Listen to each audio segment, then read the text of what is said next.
Welcome to English spoken class with Singh sir. तो आज का हमारा टॉपिक है 3 पार्ट्स ऑफ सेंटेंस। आज हम लोग सेंटेंस के पार्ट्स के बारे में पढ़ेंगे, यानी कि सेंटेंस जो होते हैं उसके कितने पार्ट होते हैं, कितने भाग होते हैं। तो आज हम लोग उनके बारे में पढ़ें।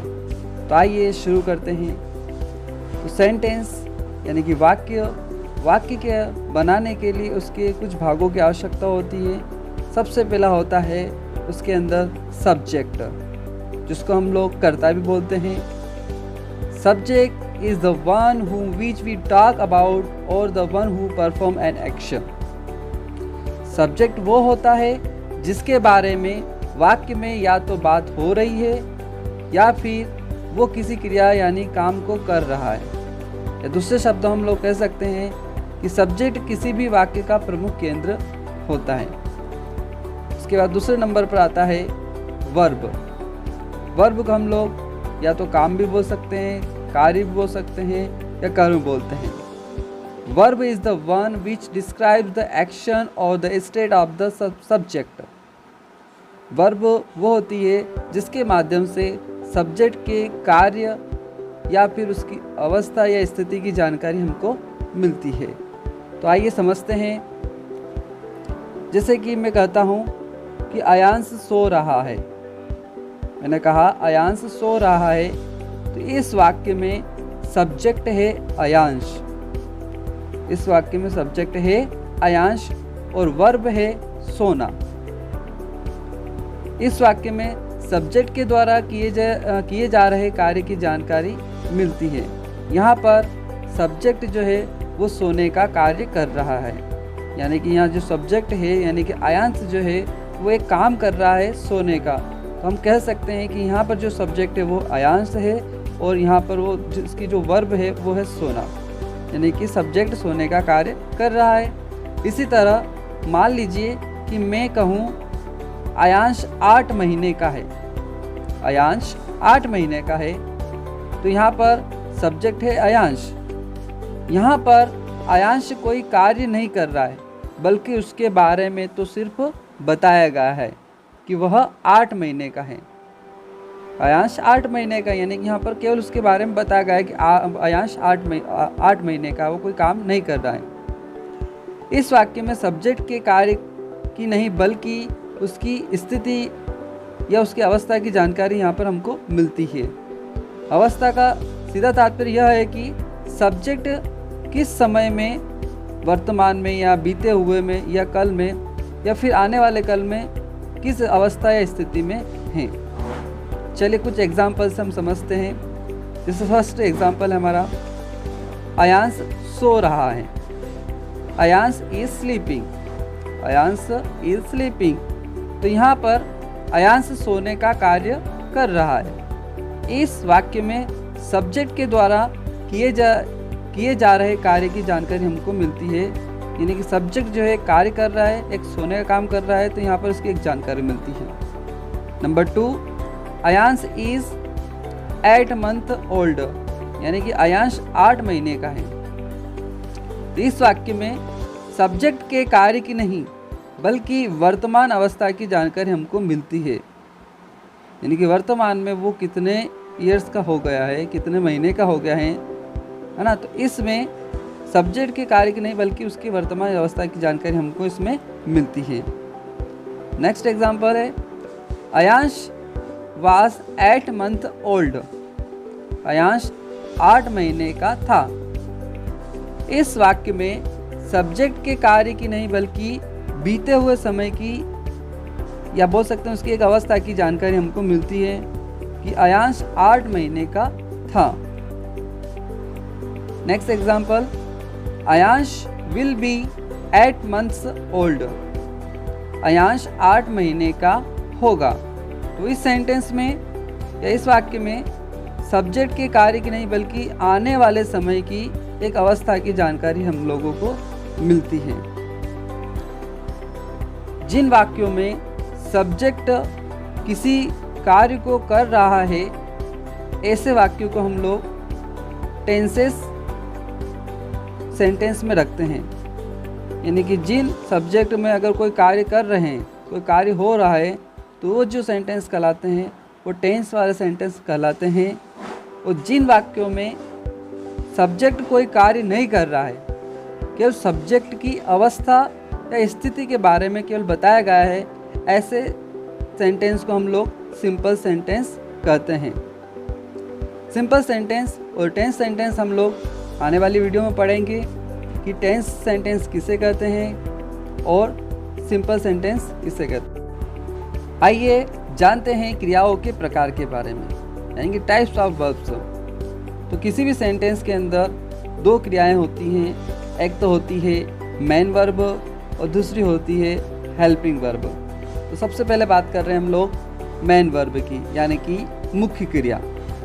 जिन वाक्यों में कोई कार्य किया जा रहा हो वहाँ पर क्रिया सब्जेक्ट के द्वारा किए गए कार्य की जानकारी देती है। कोई भी कार्य जैसे कि नाचना, गाना, सोचना, पढ़ना, लिखना, देखना, हिलना, याद करना, पीटना आदि। जरूर नहीं कि काम वही हो जो हाथ पैरों से किया जा रहा हो, यानी फिजिकल हो। अगर आप कुछ सोच रहे हैं तो भी दिमाग काम कर रहा है, यानी मेंटल वर्क तो हो रहा है, इसलिए सोचना भी एक कार्य है। नंबर 2, सहायक क्रिया, जिसको हम बोलते हैं हेल्पिंग वर्ब। यह क्रिया सब्जेक्ट की अवस्था के बारे में बताती है। यह क्रिया किसी भी वाक्य में मुख्य क्रिया की अवस्था व समय काल, जैसे कि वर्तमान, भूत व भविष्य के बारे में बताने की सहायता करती है। सब्जेक्ट के अनुसार व समय काल, जैसे कि वर्तमान, भूत व भविष्य के अनुसार इनका प्रयोग किया जाता है। For examples is, am, are, was, were, has, have, had, do, does, did, will, etcetera. अब हम बात करते हैं सब्जेक्ट के सेंटेंस के थर्ड वाले पार्ट के बारे में। वो होता है ऑब्जेक्ट। ऑब्जेक्ट यानी कि जिसको हम कहते हैं कारक। Object is the one which get affected by the action और the state of the subject. Object वह होता है जिस पर कर्ता के कार्य या अवस्था का प्रभाव पड़ता है। ऑब्जेक्ट वह होता है जिस पर किसी सब्जेक्ट का, उसकी कार्य या अवस्था का उसके ऊपर प्रभाव पड़ता है। आइए कुछ एग्जाम्पल से हम लोग समझते हैं। जैसे कि फॉर एग्जाम्पल राम मेरा दोस्त है। राम मेरा दोस्त है। तो अगर हम लोग इसके अंदर देखते हैं कि सब्जेक्ट जो है वो राम है, इसके अंदर राम मेरा दोस्त है, यानी राम क्या है इसके अंदर, सब्जेक्ट है।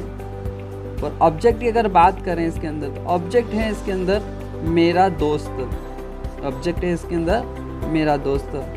और मेन वर्ब जो अगर देखें तो इसके अंदर मेन वर्ब नहीं दे रखी है। नंबर 2, वो पागल नहीं है।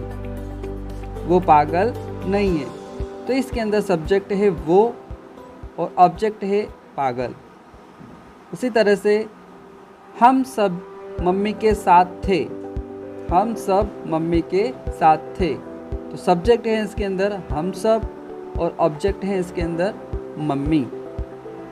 नेक्स्ट, राहुल यहाँ नहीं है। राहुल यहाँ नहीं है, तो यहाँ पर सब्जेक्ट है राहुल और ऑब्जेक्ट है यहाँ। नेक्स्ट, पापा खेलते हैं। पापा सब्जेक्ट है यहाँ पर पापा और यहाँ पर ऑब्जेक्ट नहीं दे रखा है। पापा कहाँ पर खेलते हैं, ऑब्जेक्ट नहीं दे रखा, लेकिन इसके अंदर मेन वर्ब दे रखी है खेलना। पापा खेलते हैं, तो सब्जेक्ट दे रखा है पापा, मेन वर्ब है खेलना और ऑब्जेक्ट यहाँ पर नहीं दे रखा है यहाँ पे, यानी कि वो कहाँ खेलते हैं। नेक्स्ट है पापा पार्क में खेलते हैं, तो यहाँ पर तीनों चीज़ें क्लियर हो जाएगी। सब्जेक्ट है हमारे यहाँ पर पापा, ऑब्जेक्ट है पार्क और मेन वर्ब यहाँ पर है खेलना। नेक्स्ट, राम आएगा। राम एक सब्जेक्ट है, यहाँ पर ऑब्जेक्ट नहीं दे रखा है और मेन वर्ब है आना। राम आएगा यानी राम कहाँ आएगा ये नहीं पता रखा है, तो यहाँ पर सब्जेक्ट और मेन वर्ब यहाँ पर दे रखी है। नेक्स्ट एग्जाम्पल, मैं तुम्हें याद करता हूँ। तो सब्जेक्ट है यहाँ पर मैं, ऑब्जेक्ट है तुम्हें और मेन वर्ब है याद करना। क्लियर। नेक्स्ट है राहुल के पास पैसे नहीं हैं। राहुल के पास पैसे नहीं हैं। तो सब्जेक्ट है राहुल, ऑब्जेक्ट है पैसे, मेन वर्ब यहाँ पर नहीं है, क्योंकि यहाँ पर केवल उसकी स्थिति के बारे में बताएगा। राहुल के पास पैसे नहीं हैं। नेक्स्ट है रश्मि की 4 बहनें थी। रश्मि की 4 बहनें थी। तो सब्जेक्ट है रश्मि, ऑब्जेक्ट हो जाएंगे 4 बहनें और मेन वर्ब यहाँ पर नहीं दे रखी है। राम पार्क में था। राम तो सब्जेक्ट हो जाएगा और ऑब्जेक्ट हो जाएगा इसके अंदर पार्क और मेन वर्ब यहाँ पर नहीं है।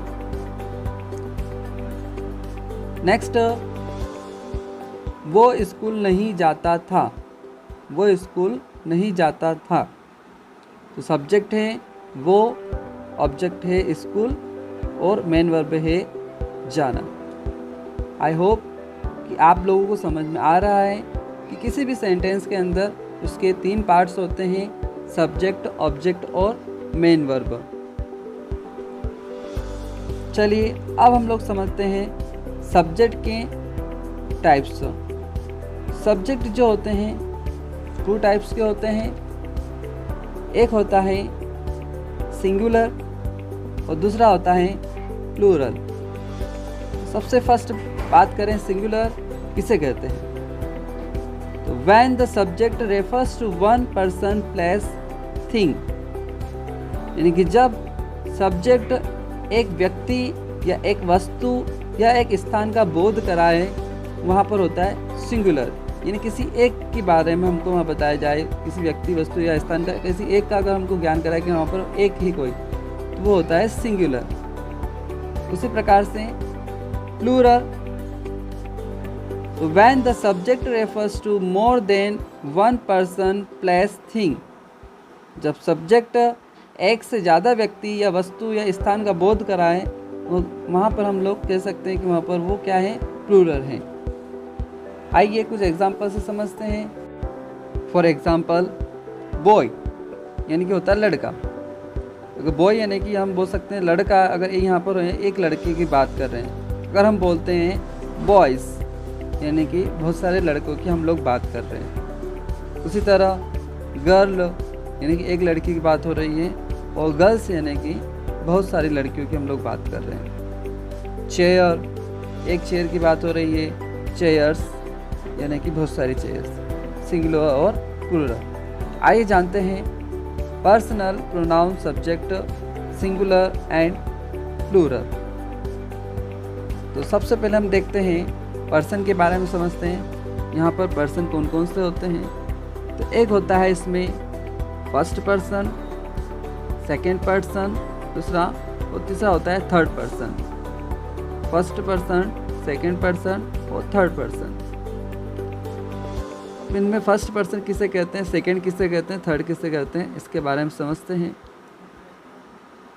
माना कि मैं आपसे बात कर रहा हूँ, मैं आपसे सपोज थोड़ी देर के लिए कि मैं आपसे बात कर रहा हूँ, तो यहाँ पर मैं जो हूँ, मैं बोल रहा हूँ, मैं खुद बोल रहा हूँ, तो मैं हूँ फर्स्ट पर्सन और आप हो सेकेंड पर्सन। यानी कि मैं आपसे बात कर रहा हूँ तो आप हो सेकेंड पर्सन।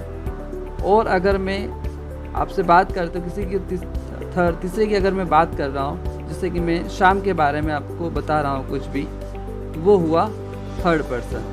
यानी कि मैं यानी कि आई, मैं फर्स्ट पर्सन, यू यानी कि होता है सेकेंड पर्सन, यानी तुमसे बात कर रहा हूँ, और थर्ड पर्सन यानी कि जैसे राम, शाम, जो भी हो, कुछ भी नेम अगर हो तो उसको हम कहते हैं थर्ड पर्सन। तो इसके सिंगुलर प्लूरल कैसे होते हैं आइए समझते हैं। आई का जो प्लूरल होता है आई यानी कि सिंगुलर, आई यानी कि मतलब मैं। अगर मैं इसका सिंगुलर बोलूँ तो इसका सिंगुलर होता है वी, यानी कि मैं, और प्लूरल अगर करेंगे बहुवचन तो हो जाएगा हम, यानी कि वी। उसी तरह से ये था आई फर्स्ट पर्सन के लिए। उसी प्रकार से सेकंड पर्सन के लिए सेकंड पर्सन होता है यू, तो यू का प्लूरल भी यू ही होता है, यू यानी तुम, और यू प्लूरल के अंदर भी यू ही होता है। एक से ज़्यादा में भी इसका यूज़ हम लोग कर सकते हैं। उसके बाद थर्ड पर्सन, यानी कि किसी का नाम हो सकता है या फिर ही, शी, उसके लिए प्लूरल के लिए हम लोग ही, शी के लिए हम लोग दे का यूज़ कर सकते हैं। ही यानी कि होता है वह, शी यानी कि लड़की के लिए वह, यानी कि वह, और वे, तो वे को हम बोलेंगे दे। तो आज हमने सेंटेंस के 3 पार्ट्स के बारे में जाना कि वे कौन कौन से होते हैं। उसी तरह से हमने सब्जेक्ट्स के टाइप्स के बारे में पढ़े कि वे कौन कौन से होते हैं। आई होप कि आप लोगों को समझ में आ गया होगा। Thank you.